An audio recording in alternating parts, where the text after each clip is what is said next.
আর এই বিশ্বের যত শিক্ষার বুনিয়াদ, এই বুনিয়াদী শিক্ষা দিয়েছে মুসলিমরা।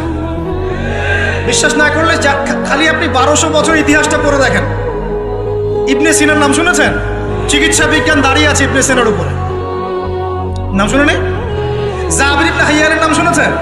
এই কেমিস্ট্রি না থাকলে আপনি ওষুধ তৈরি করতে পারবেন না। কেমিস্ট্রি না থাকলে কি পারবেন না?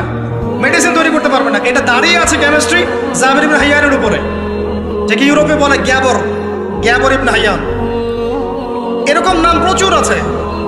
আপনি এই যে ম্যাথামেটিক্সের কথা বলেন, জ্যোতির্বিদ্যার কথা বলেন, তারপরে প্রাণীবিদ্যার কথা বলেন, এই রক্ত সংবহন যন্ত্রের কথা বলেন, এক একটা সাবজেক্ট ধরে ধরে দেখেন, সবগুলার গোড়ার মধ্যে আমাদের মুসলিম মনীষীদের অবদান আছে।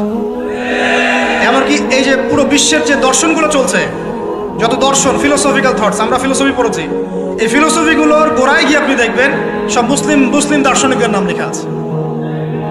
আমরা ইমাম গাজালির নাম জানি না, ইবনে রুশদের নাম জানি না। হ্যাঁ, আমরা অনেক কিছু জানি না। আসলে আমরা শেকড় ভুলে গেছি এখন। বিশ্বাস করেন, আমরা এই যে প্রযুক্তি, মোবাইল ফোন, টিকটক, মেয়েদের পিছনে ঘুরতে ঘুরতে, অ্যাফেয়ার, বাইক চালানো, আমরা আমাদের জীবনের লক্ষ্যই ভুলে গেছি।